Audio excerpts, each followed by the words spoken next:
So not enough people are going to watch this, not enough people are going to hear it, and not enough people are going to take it to heart.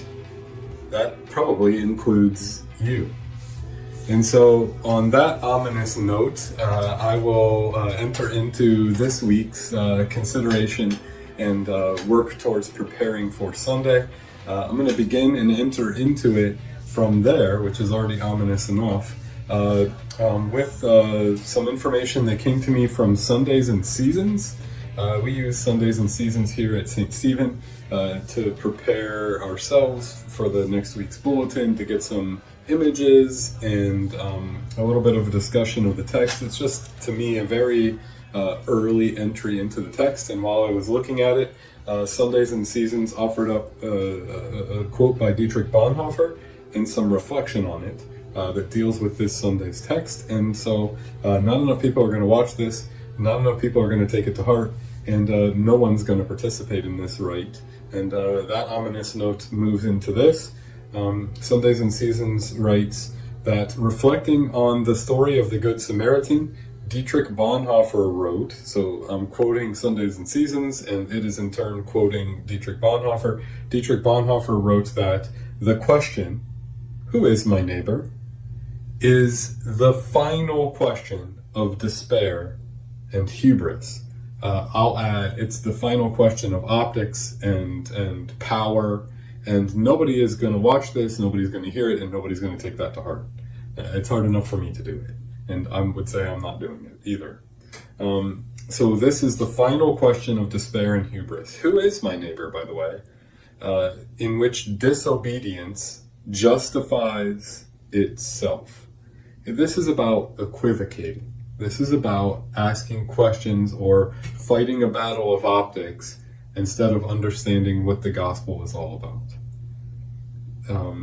The answer, Sundays and Seasons says is that you yourself are the neighbor. Go and be obedient in acts of love. And that's quoted from Bonhoeffer.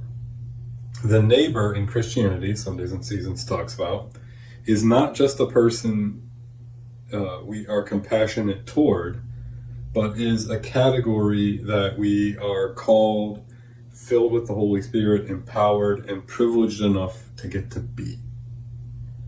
To be the neighbor in acts of love, as the Samaritan is for the man on the side of the road, is to love our neighbor as ourselves. Bonhoeffer was navigating the horrors of a Nazi regime. He was well aware of the despair and destruction possible when we spend our time quibbling over the theology, over making stances, over the optics, over who deserves to be called neighbor. And that is when Christians lose sight of who God calls us, empowers us, strengthens us to be. We are not going to hear that. We are not going to understand it. We are not going to participate in it. That we are wrong, and that if the world is going to transform, if God is going to do God's work, we're going to have to die to some of these habits. And that includes you and me, and none of us want to hear this. So on all those notes, good morning, good afternoon, welcome to Preparing for Sunday, where you and I take a look together at the upcoming Sunday's Gospel, Scripture, text. This is for Sunday, July 13th, 2025. So now we can move past the rah-rah, trying to be unified as American stuff, and we can maybe get deeper into the heart of where we're at as Americans as we move here into July and past Independence Day. For us in worship, this is the fifth Sunday after Pentecost. It's year C, and we are, of course, now in this big, long section of living into year C, which is the Gospel of Luke. And this week's text is from Luke chapter 10, verses 25 through 37. You know this, I know this, everybody on the street knows it. We all know this story. It is the parable of the Good Samaritan. And just as a reminder, this is the only place where it appears in the Bible. It is a Luke-only story, and for whatever that's worth, for as popular as it is, this is it. This is where it's located. And in some ways, it's hard to preach because I think I know it, you think you know it, and it's really hard to sometimes hear things again for the first time, and that's all wrapped up in this. Every time this text comes up, I say the same thing. I say it every time. I can't break my tendency now. I can't go away from tradition enough here, but so I'll need to tell you the word good never appears here. That is a name that's been given to this later that's an equivocation. And the word good is not in this story. It's not in it in the original, and it's not in it in English. And if you look through your Bible, you pause this and look at Luke 10:25 through 37, you can find that what I'm talking about is there. There's no word good here. What's happened is we've taken this text and turned it into something that it isn't. And that is, to me, the real backbone of what this really is about. This is about the gospel. It's about the work God does to us, God does to others, and that we need to trust God to be doing in the world around us. But instead, we're doing other work. We're doing work for ourselves. We make this the story about being good instead of the story of being put to death, of hearing the gospel, of needing the gospel, and then being people who welcome others into the story of the gospel because we ourselves need it. Camaraderie, neighborhood is in our joint need, not in getting good. This has been turned into a story about ethics. I mean, even Sundays and Seasons, which is the Lutheran sort of intro, the sort of big thing we use now, in this quote on Bonhoeffer, has tried to turn this into a thing. I had to cross out the word ethics from the quote here because even they are trying to make it an ethics thing, and that's not what this is. You're not going to hear that. You're not going to be called into it. You're not going to participate in that. You're going to sort of kick against what I'm telling you here, because we live in a world now where it's all about our ethic, the other person's ethic, how our ethic needs to dominate and overpower the other person's ethic. And fortunately for us, that's not what's going on in this story. However, we've turned it into that's what this story is about. And so it's really important here, if you want to hear this or have any way to pray your way into this text and to be saved by God and to feel God's presence, is to come at it humbly and to admit that we've broken what this is about. The key, you know, to interpreting Luke 10:25 through 37 is actually located in Luke 10:21. That is the reference point that really reveals what's happening here. And so if you have a Bible in front of you, you can go back to 10:21. Otherwise, you can look this up later or take my word for it, which you should never do, by the way. It talks there with Jesus speaking. Jesus is praying. Remember, Luke loves the emphasis on prayer. Has Jesus praying more often than any of the other Gospels. And in there, back in 21, Jesus is praying, and he's talking about his disciples, which over time has come to be a term that we would be incorporated under, an umbrella that we wear in our baptism by God's grace. And he says, you know, I'm paraphrasing, I want you to look this up for yourself to see what it actually says. But he says, thank you for making the story of who you are foolishness. Thank you for calling these people who don't have any clue what they're doing, because the power resides in you. You're the powerful one. Thank you for hiding. Thank you for not revealing yourself in all these smart put together people, but in these people who aren't put together. And so you can look back at 10:21 and see what you think of that text, but that's a prayer Jesus is saying to God. It's a prayer of thanksgiving for who we are instead of who we pretend to be. And that is vital here. You are not going to hear this. You're not going to want to participate in it. Not enough people are going to watch this. Not enough people are going to change their whole lives because of this. I myself am wrapped up in the world that I live in too much. And so we will not be able to hear this. We make it about being good instead of hearing what this is actually about, which is that God is doing something, and it needs to work in this direction instead of the direction we keep forcing it to try to work. And that's what this whole text is about. The reading for this week is 10:25 through 37. It's the Good Samaritan. It's the parable of the Samaritan on the roadside. You know that story, I know it. It is also, and this is not a thing we tend to do, but it's linked there to 10:21. We tend to forget that part, which is the key to deciphering this. And since we take it out of the text, we don't hear that, and we forget or we lose track of what this story is actually about. it is also directly linked to next week's reading. So next week, when I do the sermon, you're going to hear me probably go back and talk about this text, because the next one is the Mary and Martha visit, where the behavior in Mary and Martha is compared and contrasted as Jesus sits there, the cooking, the sitting, which is better. That is directly behind this.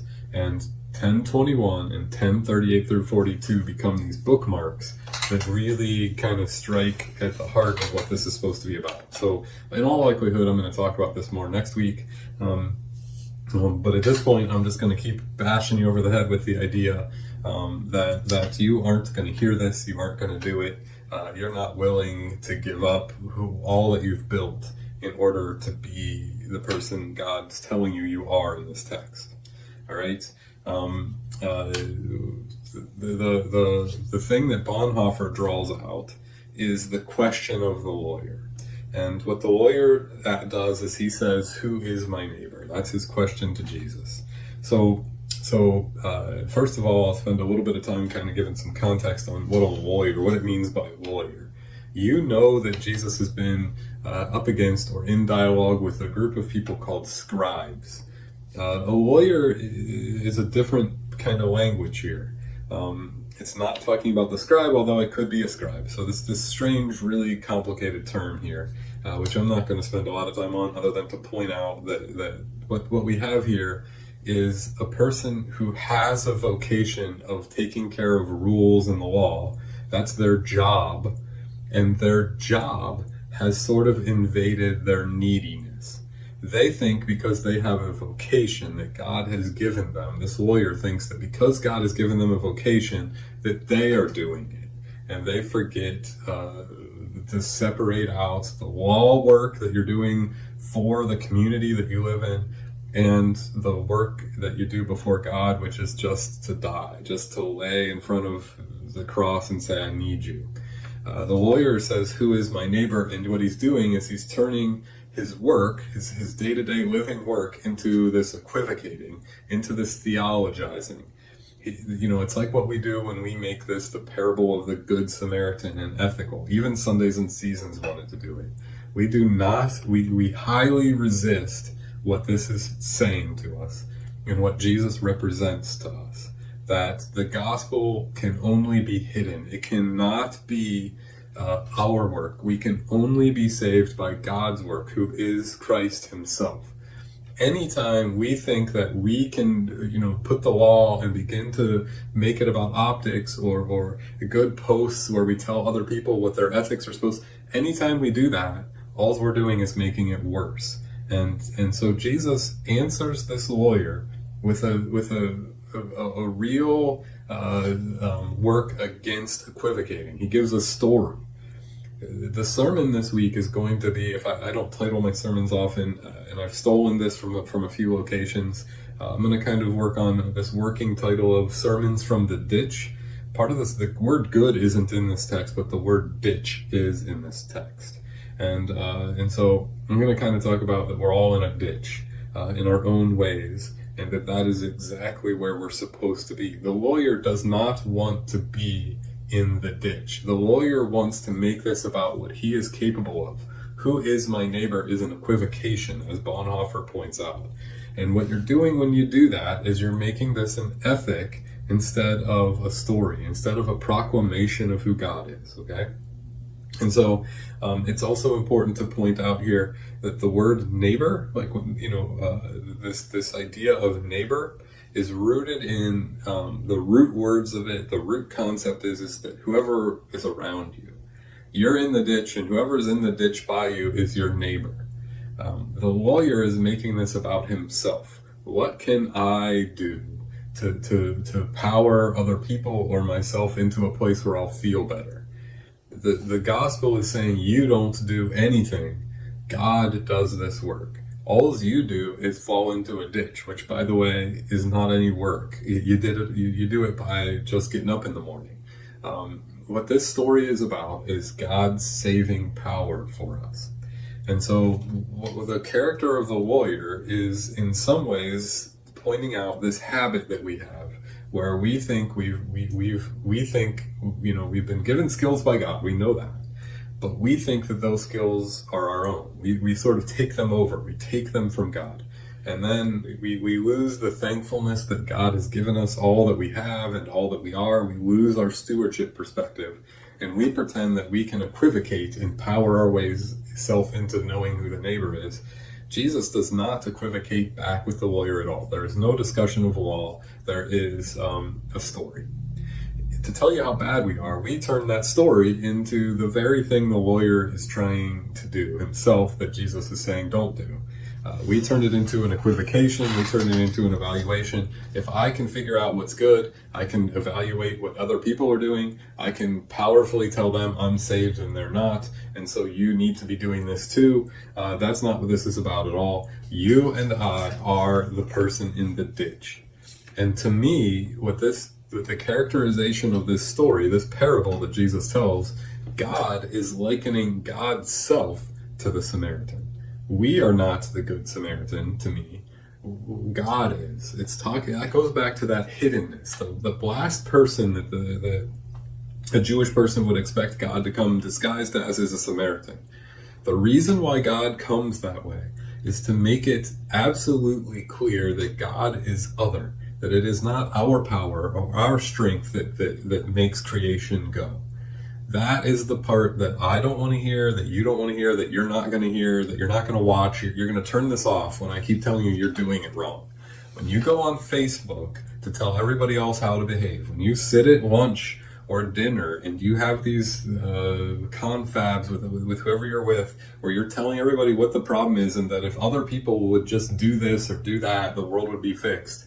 You're being the lawyer, which is clearly the person in this story you don't want to be. Who you want to be is the person in the ditch. Why? Because they're the one that gets saved. You want to be the one who has yourself taken care of. Who is the one that gets taken care of? It's the one in the ditch. That's the one that the story Jesus tells is saying that we are. We just don't want to hear it. We don't want to believe it. We've turned ourselves, the Sundays and Seasons itself has turned itself into being the lawyer and making this about ethics. The Samaritan, that Jesus would tell a story whereby he likens God or himself to being the Samaritan is why he's going to get crucified. He's going to get crucified because he's going to put God and himself into terms that offend us. And it offends you. Now, the people are going to watch this. It offends me. It offends all of us to believe that we're the one in the ditch. We don't like the idea that when we come to church Sunday, all the people around us are broken, needy people. We want to believe that we have it all put together and that person in the pew next to me is a terrible person. That's not the gospel. That's not at all Lutheran belief, and that's not at all what we're doing. Yes, you're in the room with needy, broken people. As a matter of fact, you're one of them. It's important for me when I say prayers as I enter into worship to not be like, well, you're the pastor and you have this all put together. It's important to me to be like, please be in the ditch, be in the ditch. That's where the person's saved from. You're already in there. Don't hide from it. Be in the ditch. And that is where salvation, that's where God, if God wants to come as a Samaritan, that's God's business. If God wants to come as a Pittsburgh Steelers fan or as the other, or as the person who voted for the other party, that's God's business. We can ask God questions when we get there. What we do now is we live in this world where we're the lawyer. We want to equivocate. We want to make it about ourselves. We're very anxious for ourselves, for our well-being, for our families, and there's good reason for that. The world is the community around us is in complete upheaval, where we don't seem to know what's up and down and sideways, and we're in so much anxiety over that we keep trying to be the lawyer to fix it, and we keep saying, if people would just do all this stuff, then it would be fine, and that's all equivocating. That's all doing anything we can to get out of the ditch. God never tells us anything about the world that we live in other than you, I, and all the people are in a ditch. That's the story of the gospel. We want the world to be something other than what it is, and this is blaspheming God. because God has made the world what it is. God is in charge. God owns, controls, and is power. And if we want to be saved, we aren't that. And so we sit in the ditch, because that's where God says that God picks us up from. And none of us watch this, none of us hear it, none of us understand it, none of us want to give up our powering other people. This is what Sundays and Seasons is sort of talking about with this Bonhoeffer quote, even though it gets it wrong itself by making it all about ethics. The question, who is my neighbor, is the final question of despair and hubris, in which disobedience justifies itself. You and I are disobedient, and we justify ourselves. And we justify ourselves by saying that the other person is worse than us. And this hubris is why the world is the way it is. The reason why is that we've decided that the hubris is more important than the ditch dwelling.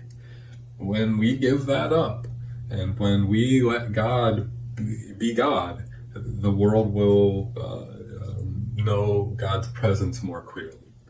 Instead, we go on Facebook and we tell everybody how they're supposed to behave. We tell everybody, and all we're doing when we do that is getting into a lawyer situation where it's all about the walls and it's no longer about God's work. So we don't want to hear that. We don't want to do it. And I, we live in the world that God made, and we live in the position that God made us. And it is a trying position because it's a ditch. The world is a ditch, and we can look at the news and see that.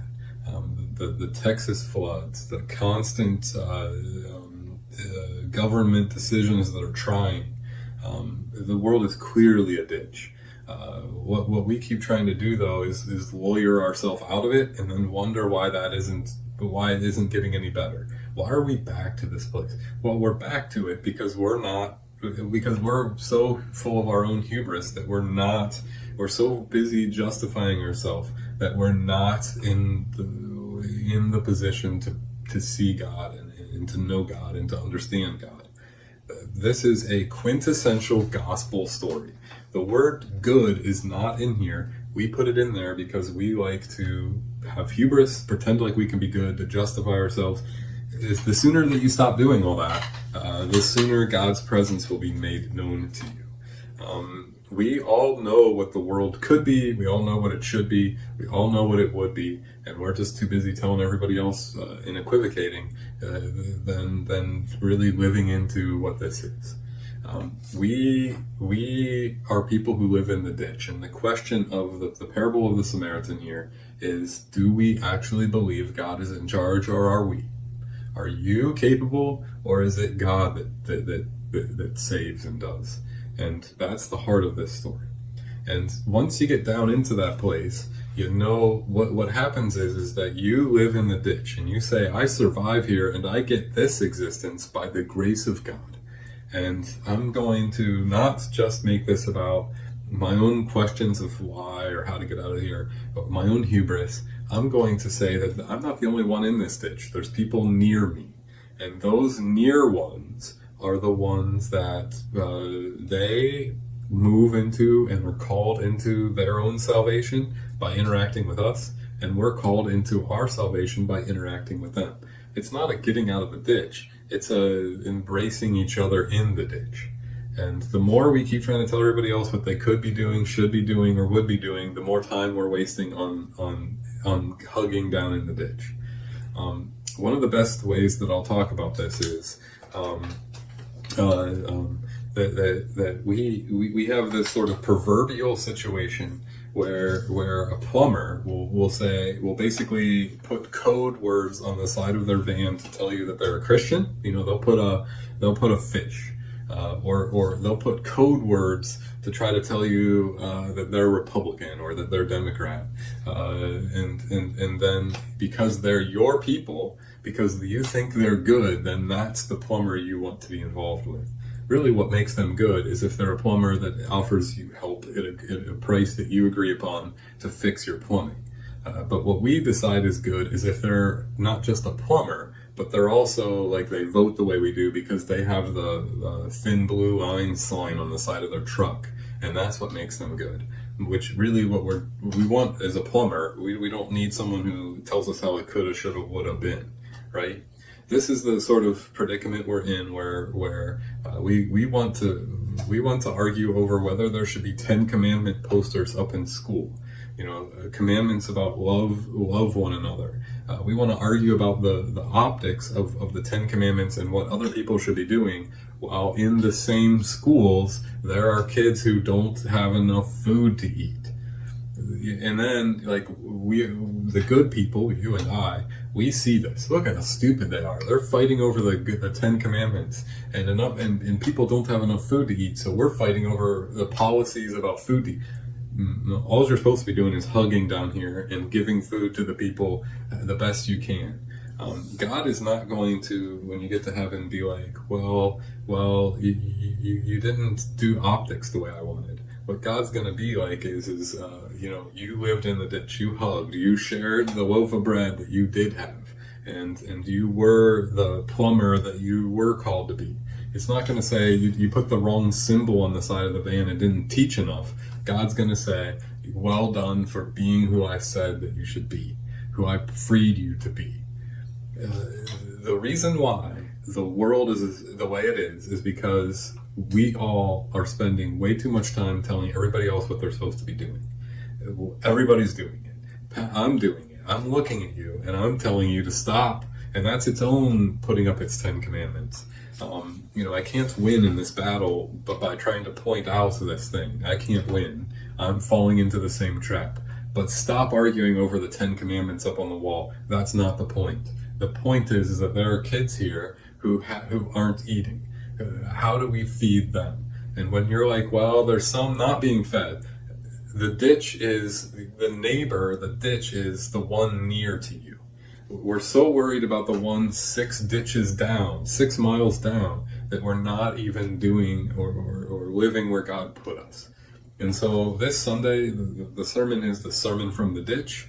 I will try. I will be unsuccessful because I'm not as good at this as I think I am. I will try very, very hard to make it about living where we are, to stop arguing over the optics, the ethics, or who's good or who's not good. We'll just embrace the idea that we're all not good and move on. That's the right starting point. There is no should, would, could that you're going to get to. All you can do is be in the ditch. That's where God, the Samaritan God, comes to you, embraces you, and gives you what you need. And you just hug the near one. And if that one is a person who isn't eating, that's the one you hug. If it's a person who is irritating because they voted the other way, that's the one you hug. We now live in a time where we think we can equivocate and build our own communities and tribes and pretend like the people who are our neighbor don't exist. And instead of being people who live in where the problem is, we want to live out where the problem isn't. And so not enough people are going to watch this. Not enough people are going to hear it and do it. Not enough people, even myself, are going to fall way short of this. But the prayer here is that God would continue to be the powerful one, the creating one, that God would continue to sustain and keep the earth and my existence and your existence, that God would give us all hope beyond the ditch. Our lives are clearly the ditch. That's what this story is saying. And the way that we're saved from it is not by saying, how do I build a ladder so I can get out? It's by saying, thank God I'm down here with this other person and I have some bread I can share with them. We're not going to do it. No one's going to listen to this. Not enough people are going to watch it. But that's the gospel here. If we want to be saved, we just be who God made us. But we stop making it about optics and start making it about who we are and where we are and what we can do. I would recommend at this point maybe not involving yourself in Facebook or any of that stuff at all. Easy for me to say, right? But no one's going to hear that. No one's going to do it. I would say that 10 minutes of scrolling would be way better served by talking to the person next door who voted for, in this case, I'll say Trump, or let's just say Kamala, and voted for them and you dislike. That's the near one to you, and the bread you might give is what you can do to support them even though they're in a ditch and you're in a ditch, right? Do you believe that God has the power, or do you think you have it? That is the question of this parable, and it's not a fun one. And so the sermon will try to, without explaining it the way I am right now, harp and harp and harp on this. I don't know if it's going to work, but I'll give it my best prayerful effort and hope that the Holy Spirit takes it from there, because I believe God is in work and God owns the cosmos, not me. And thank God for that. Right? All right, so thank you for joining me. I hope you heard something here, even though I'm pretty sure you probably won't.